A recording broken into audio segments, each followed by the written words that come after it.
Don Jacinto Vicente Rovilote fue un ciudadano italiano que llegó al puerto de Buenos Aires el 15 de octubre de 1883. Vino a probar suerte en nuestro país, tierra americana de promisión, sin más capital que su juventud, su voluntad y sus energías. Que en realidad no se llamaba, digamos, no es el apellido, no es Rovilote en sí, sino es Rovilota, porque el Rovilote en italiano no existe. Ajá. El E, o sea, la terminación E no existe. Se lo agregan acá. No sabemos por qué motivo, porque él y sus hermanas firman como Rovilote. A diferencia de mi abuela, que también era Rovilota, era, o sea, del mismo apellido, todas sus ramas firmaban en ese momento como Rovilota. Uh-huh. A su vez, mi abuelo no se llamaba Jacinto Vicente, sino se llamaba Giacinto María. Uh-huh. Posiblemente ahí no sé si había si me han dicho que María era un nombre de mujer, o tal vez por eso se cambió a Vicente. No sabemos cuál fue el motivo de su cambio, digamos, de nombre. Uno de sus tantos nietos, Luis Rovilote, hijo de Antonio, nos cuenta esta historia de pioneros. Mi abuela había venido, era italiana también, y, o sea, llega con sus padres y 2 hermanos, porque después los demás hermanos nacen acá en Argentina, en Carué. Montemurro es un pequeño poblado en la provincia de Potenza. Desde aquellas lejanas tierras europeas, el apellido Rovilote se trasladó a América para convertirse en una gran familia con más de 100 años de existencia. Por la parte materna, sí, o sea, el abuelo Pedro, era Pedro Rovilote, casada con Ana Angelani, llegaron aparentemente como si llevaban los carros, digamos, de comida, o sea, los ranchos.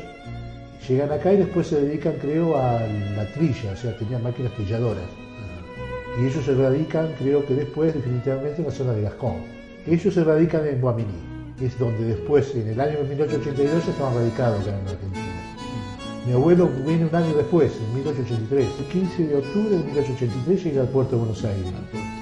De ahí, según la historia, dice que toma una carreta, va hasta la Madrid, o sea que se llamaba La Garma en esa época, viaja en carreta, en tren hasta ese lugar, llegaba el tren, llegaba hasta La Garma, y de ahí viaja en carreta hasta Guaminí. Ya instalado en su nuevo destino, dedícase en casa de sus parientes al cuidado de ovejas, iniciando su carrera en los trabajos del campo. Así describe la vida de Jacinto Rovilote, el cronista del Diario Radical del año 1925. Él viene con un primo, Dúa, apellido Dúa, Mauricio, y con ese primo se van. El primo había comprado campos en el sur de Córdoba, y van a conocer esos campos y hacen una travesía van costeando la zanja del Sina, pero claro, era en 1883, 84, y había habido un malón de indios, ellos encuentran los campos quemados, los caballos se les mueren de sed, creo que había pasado un malón, había quemado los campos, y ellos pierden los caballos, pasan penuria, llegan, después de caminar varios días, llegan a un campo donde había un inglés que los alimenta y los mantiene unos días, y después llegan al Trenquelauque. Después de un trayecto bajo un sol fuertísimo que hacía un día caluroso, los viajeros, rendidos por la fatiga, el hambre y la sed, devorados por las angustias, sin tener a la vista dónde saciar sus problemas, resuelven abandonar la travesía y volver a esta zona del Carué. Se vienen a vivir a Carué, y vienen a vivir al lugar donde prácticamente actualmente existe, donde también nací yo, que es la casa paterna, que es la que está ubicada en la calle Irigoyen y Dorrego. Ellos se casan el 4 de enero de 1890. Es el primer casamiento que está registrado en el registro civil de Carué. Su esposa fue una fiel compañera, la que lo animó en sus desfallecimientos y le dio su ayuda en el trabajo. Doña Isabel Rovilota de Rovilote fue una antigua vecina que había llegado a la zona de Guaminí en el año 1882. Yo busqué fechas por cada uno de sus nacimientos en el registro de la persona. Yo llegué a contar como hijos con nombre 19, con nombre, porque, bueno, creo que actualmente es igual, cuando el hijo nace muerto, claro, se pone como NN, o sea que es Robilote es NN, pero no con nombre. Claro. O sea que con nombre, o sea que nacieron y vivieron un tiempo, eran 19 hijos. Vivos, o sea, hasta grandes vivieron 15, porque hay 4 muertes que son de pequeñas edades. Bueno, mi mamá viene a ser la novena de los 15 hermanitos que estaban vivos. Estaba entre medio de, según era el cantito que decía, Pedro, Roque, José. Mi mamá, Hipólita, que le decían Poli, y Antonio. Eran los que más parecidos, digamos, en edades. Después llegaba Mauricio, que es el que está agarrándolo mi abuelita de la mano porque se le escapaba. En esa foto es el bautismo de Domingo. Sí, los 15 vivían en esa casa grande. Era una casa que tenía 50 metros por la calle Irigoyen, más 50 por la calle Dorrego. Victorino de la Plaza, escritor, militar y político, fue el presidente de la nación que le dio su padrinazgo al 7º hijo varón del matrimonio de Isabel y Jacinto. Aurelia, la hija del teniente general Levalle, fue su madrina. Domingo era el 7º hijo varón que es apadrinado por el presidente de la República y de su hija, la hija de Levalle. Entonces mi mamá era la encargada de cuidar, viste que los hermanos más grandes cuidaban a los hermanitos más chicos. Mi mamá era la encargada de cuidar a su hermanito Domingo, que era el más chiquitito, y lo tenía que llevar los fines de semana a pasear al Palacio de Gallo, o sea, la casa de la madrina. Primero eran los fines de semana y los venían a buscar en un carruaje a la mañana y lo traían a la tarde. Y después se habían encariñado tanto con los chicos que mi mamá tenía que venir de la escuela y ya estaba el carruaje esperándola para llevarlo a Domingo a merendar a la casa de su madrina. Y iban todos los días al Palacio de Gallo a tomar la merienda allá con su madrina. A cada uno de los hijos, mi abuelita, no, mis abuelos mejor dicho, les regalaban a cada hijo varón una cruz, más a las hijas mujeres el anillo, en el cual decían el nombre de cada una. Mi mamá era Hipólita y le decían de sobrenombre Poli, sus hermanos, con su familia, así que bueno, yo los tengo. ¿Conservas las dos cosas? Conservo las dos cosas. Y esto lo ponían en la cuna, con la camita, que les decían cuneros o cameros, colgaditos, para que los protegiera, ya que eran tan piadosos. Mauricio, si miras la foto, ves que está lastimada su rodillita porque el día anterior en la casa tenían unas higueras muy grandes y él decía que quería volar como los pajaritos, se subía a la higuera y se tiraba, el que después fue aviador y tiene rota la rodilla y un brazo. Mauricio, que se hace piloto de avión, o sea, piloto comercial de avión. Tío, aparte es muy conocido en la aviación, creo que en la aviación de Córdoba figura la placa, porque fue el primer piloto, él fue el primer piloto que trajo el primer helicóptero de Argentina. Él lo manda a hacer un curso a Estados Unidos, donde un curso que iba a durar creo que 6 meses a un año, y mi tío lo realiza en 3 meses, y trae el primer helicóptero que se lo presenta al general Perón, en el año 47, en Plaza de Mayo. Hay una famosa foto de aterriza ahí con el helicóptero de Plaza de Mayo. A las 3 de la tarde del domingo 10 de junio de 1951, el bimotor LV-YAZ de la aviación civil, comandado por el capitán Rubén Juan Cully, y como asistente el auxiliar Mauricio Robilote, partía de Bahía Blanca con destino a la capital federal. Cuando el avión cruzaba la zona serrana, dice el diario Crítica de la época, el temporal arreció, y se supone que fue a causa de la escasa visibilidad que se produjo el choque del avión contra las sierras del Despeñadero. Allí perdieron la vida 8 personas. Entre ellos, perdía la vida a los 39 años el pequeño Mauricio, aquel que soñaba volar desde la higuera de su casa. Mira, me acuerdo como si fuera ahora. O sea, vivíamos en el campo, había poca radiodifusión, era una radio a fila. Entonces, ¿qué pasa? A las 9 de la mañana aparece el otro tío Roque, que era aviador, con un piper sobrevolando el casco arriba. Y volaba, y volaba, y volaba, y no sabíamos por qué era. Estamos todos contentos que visite un avión. Resulta que después de muchos vuelos, tira una esquelita con una piedrita, donde decía que el hermano Mauricio había tenido un accidente en San Lugar y se había matado. Bueno, fue el llanto de todos en ese momento. Así que bueno, estaba todo incendiado también, nos dijo, y fuimos al otro día nosotros, con un taxímetro de Carué que se llamaba Alianza. ¿Qué encontramos? Todo ceniza, porque venía con 800 litros de nafta que había cargado en Bahía Blanca. Así que ahí nos encontró de seres humanos, para mí no había nada. Lo único que había era aluminio derretido, como es el fuselaje todo hecho ceniza, o sea, no había quedado nada.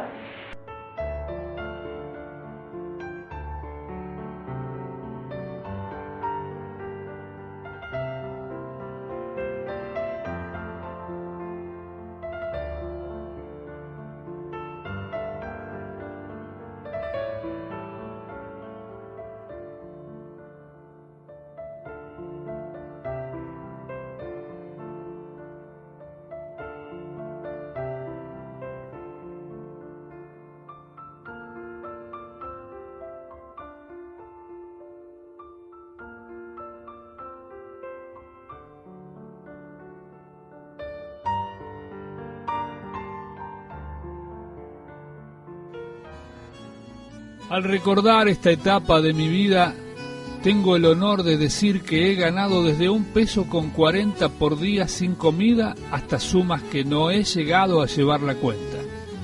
Pues cuando el hombre comienza a trabajar para sí mismo, nunca sabe lo que gana, sino que va buscando de llegar al punto donde su aspiración le ha indicado. Trabajé cuidando majadas y en los montes cortando leña, en aquellos tiempos en que en los montes se internaba la gente brava, con la cual había que andar con mucho cuidado, siendo muy difícil vivir con ellos. Al dejar los montes trabajé de alambrador, ganando $1 por día, y por último empecé a ganarme la vida por mi cuenta. Mi abuelo fue alambrador, y por la escritura que hay en esos campos eran de los Alza Gonzue. Posiblemente esos campos se lo hayan pagado los Alza Gonzue como parte del trabajo de alambrado de sus estancias, porque son 600 y pico hectáreas, con más no sé cantidad de hectáreas de agua. O sea, media laguna paraguaya, más 600 hectáreas eran de mi abuelo. Más de lo que él tenía muchos terrenos acá, en Carué tenía muchísimos terrenos, muchas quintas. Aparte de esos campos, administraba otros campos, tenía alquilados otros campos en su momento. Tenía un campo que se llamaba, me parece, bueno, en ese momento no recuerdo el nombre, que era hacia el lado, digamos, del circulador de Juan, que ahí tenía una extensión de campo. Bueno, él a su vez tenía la explotación de la laguna. Él explotaba, sacaba el sulfato. Ah, él también sacaba sulfato. Sí, sacaba el sulfato y bueno, según se comentaba en clima hace un momento, vendía el sulfato, lo vendía a Vigoló, que era una fábrica de cristales y de plata y de copas, se vendía a Vigoló. Él, bueno, acá él se dedica, tiene un negocio de carnicería, que inclusive creo que, bueno, en esa época los animales de las cimarrones, creo que me han contado los antepasados, o sea que aparentemente iban a buscar las haciendas, dice que iban a atrás del arroyo marino, cruzaban el arroyo y ya había haciendas que era de la cimarrona, que cambiaban la hacienda y vendían la carnicería. La Isabel vendía la familia y atendía la carnicería. ¿Atendía ella la carnicería? Mi abuela dice que mi abuela embarazada bajaba las medias redes de los carros. No me digas. Y atendía la carnicería. Retomando el relato que nos ofrece el diario Radical, nos cuenta las propiedades de don Jacinto Rovilote. Estancia Santa Isabel, 1000 hectáreas, y 230 hectáreas de laguna denominada Los Paraguayos, ubicada en el cuartel segundo. Estancia San Jacinto, 596 hectáreas con 580 hectáreas de agua del lago de Pecuén. Fue allí, en San Jacinto, donde estuvo instalado el balneario de la empresa de Alberto Noel, que tenía proyectado la creación de un sanatorio y un gran hotel junto a una avenida que llevara el nombre de San Jacinto. Llegó ese nombre de mucha fortuna, pero con su pico, digamos, o sea, lo sorprende, digamos, muy joven la muerte. Y muere a la edad de 53 años aproximadamente. Muy joven. Muy joven, muere en el año 23. Tenía hijos ya grandes, porque hay hijos nacidos, o sea, hijos varones. Tenía el más grande era Vicente, que era el mayor de todos, que posiblemente cuando él muere, en el 23, tendría ya alrededor de los 30 años. O más sencillo. ¿Ellos se hacen cargo de...? Y él se hace cargo de la parte de administración de toda la asociación, pero claro, que eran todos chicos, en una época, o sea, son muchos, empieza a haber administradores, llega el año 30. Los hermanos mayores se habían hecho cargo del negocio y estaba ahí con sus hermanos mayores. Claro, que eran muy chicos, que eran algunos de 3 años, 4. Lo que pasa es que todos la familia eran criados por sus hermanos mayores. O sea que sus hermanos mayores se hacían cargo. Y mi mamá se hace cargo de sus hermanos más chicos. ¿Esos ya eran más grandes? Sí, mi mamá ya era más grande y se queda a cargo de Antonio, de Domingo, de Rosita y de Oscar. La mayoría, o sea, todos se quedan acá a cargo de él. O sea, tienen después de grande, digamos, emigran. Y después se fueron a Buenos Aires, los más chicos, a estudiar. Unos médicos, abogados, pero se volvieron.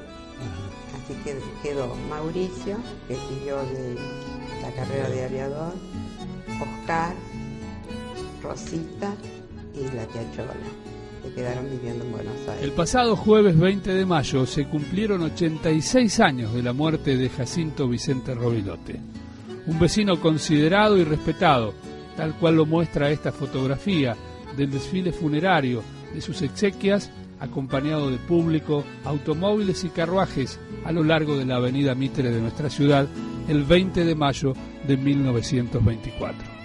Mi abuelo creo que muere de una especie de peritonitis, una cosa así. O sea, mi abuela, no sé qué, no sé. Mi abuela había nacido en el año 75, o sea que no tenía 49 años cuando murió. Mucho más joven. 49 años, era muy joven. O sea que vida tal vez gastada por el trabajo, o sea que ella era a su vez hermana, pero muy distinta a su persona, porque yo la llegué a conocer, ella era hermana de Elisa Crico, Rovilote de Crico, y de Filomena Uribe Echeverría. Son 2 hermanas de ella, que fueron 2 mujeres muy distintas, con una vida muy distinta, digamos. Inclusive dice que esas hermanas a veces interpretaban a ella por la vida, el sacrificio que hacía, que no se justificaba por el nivel de vida que tenía, no se justificaba que ella no dejaban de trabajar. No dejaban de trabajar. Claro.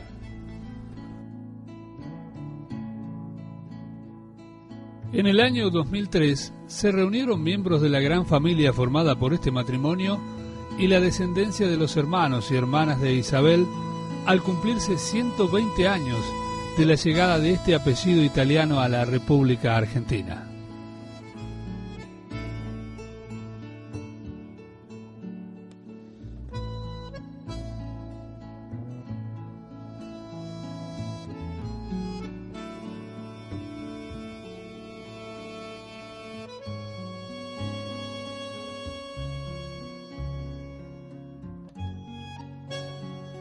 En sus 34 años de matrimonio, Jacinto Vicente e Isabel Rovilota conformaron una prolífica familia.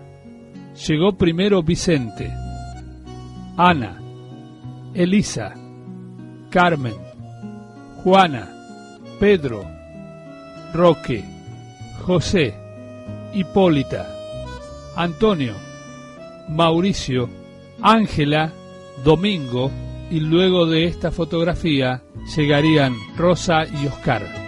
Merced a la invalorable gentileza de María del Carmen Strauss y su familia, hoy podemos tener el testimonio de la única hija viva de Jacinto Rovilote, Ángela Rovilote de Rodríguez, Chola, quien a sus 97 hermosos años nos cuenta la historia de su querida familia.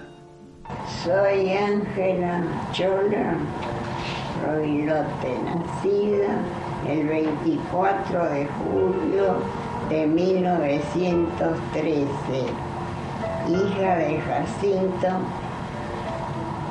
Rovilote e Isabel Rovilote. Primero vino mi madre, después a los pocos años llegó mi padre de Montemurro. Vino con un primo, Mauricio Duba, y llegaron a Madrid y de ahí tuvieron muchos inconvenientes y pasaron a otros lugares muy escabrosos, y luego llegaron a Carué. Ahí encontró otros parientes que habían llegado primero.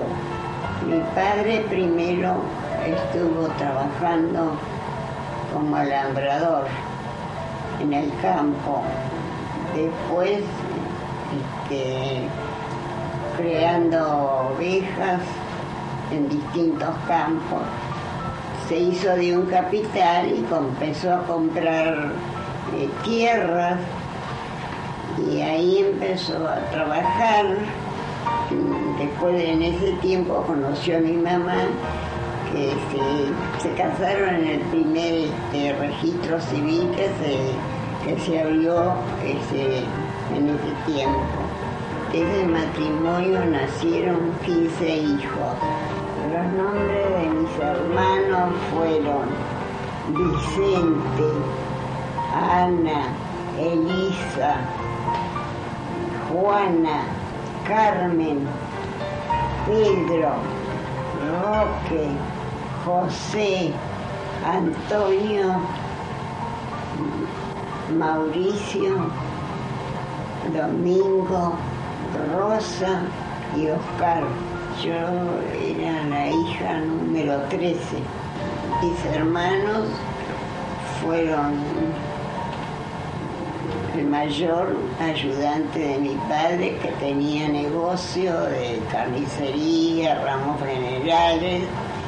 Los demás lo acompañaban en el campo.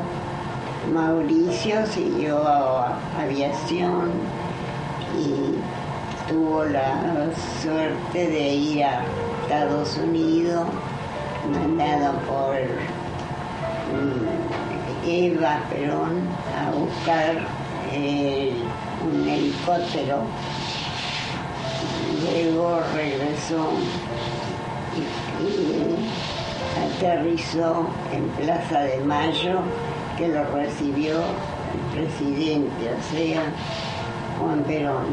Me vine de Carué a Buenos Aires en el año 1940, que con mi hermano Mauricio, Domingo. Mauricio trabajaba como mecánico en una empresa de coches. Entró en la aeronáutica y siguió la carrera de aviador, donde hizo un viaje en busca de unos enfermos que se encontraban allá. De regreso manejaba el copiloto y tuvieron la mala suerte de chocar en Sierras de la Ventana. Sierras de la Ventana fue la Sierra de la Ventana, y fallecieron en total 8.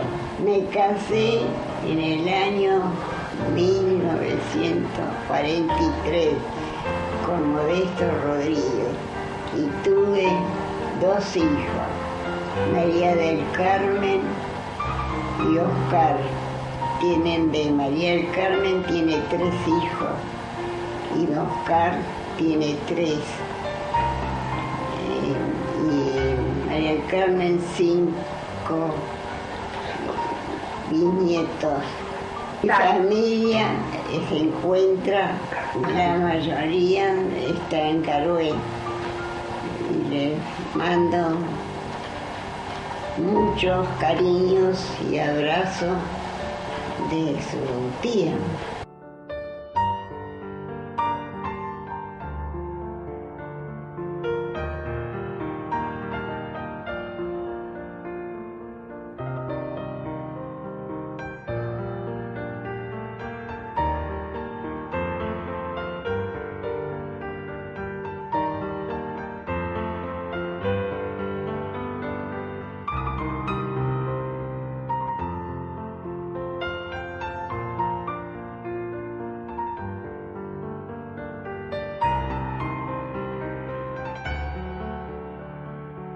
¿Descendientes así en general? Más Y bueno, quedamos en este momento de 57 primos hermanos que éramos, quedamos solamente 29, más a sus respectivas esposas o esposas. Más después corriendo la cuenta de los 15 hijos, ¿se tiene una idea cuántos descendientes llegaron a tener? Más de 300. Más, sí, mucho más de 300. Casi todos acá en Carué. En Carué, o sea, prácticamente están en Carué, Buenos Aires y Córdoba. No hay en otra parte, digamos, de la Argentina, digamos, radicados solamente en esos 3 lugares. Yo llegué a hacer un árbol genealógico en el que en este momento estoy en los 1500, 1600 descendientes. ¿De Jacinto para...? No, yo me arranqué más arriba. Yo arranqué con la parte también de la parte de la abuela. Yo arranco con los padres de Jacinto, que era Luisa Rovilotti, porque era su hija, a su vez eran los padres, los dos eran Rovilota también. Claro. Vicenzo Rovilota, que era el padre de mi abuelo, y Luisa Rovilota también, que era la madre. Eso era en Italia. Que quedaron en Italia, vivieron en Italia, y ellas nacieron, mi bisabuela nació en el año 1809. Y estamos hablando de 200 y pico de años.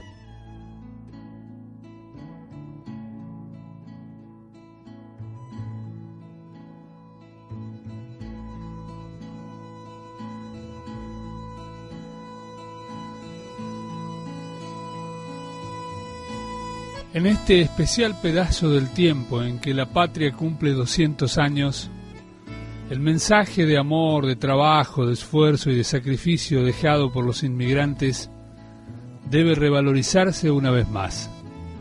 Por eso elegimos el nombre de Jacinto Vicente Rovilote para en su persona homenajear a los tanos, a los gallegos, a los franceses, a los judíos, a los alemanes, a los árabes, a todos los que nos dieron su vida y su trabajo para que esta patria fuera más grande. Vinieron de muy lejos, de más allá del mar, de las regiones donde fueron paridas las montañas.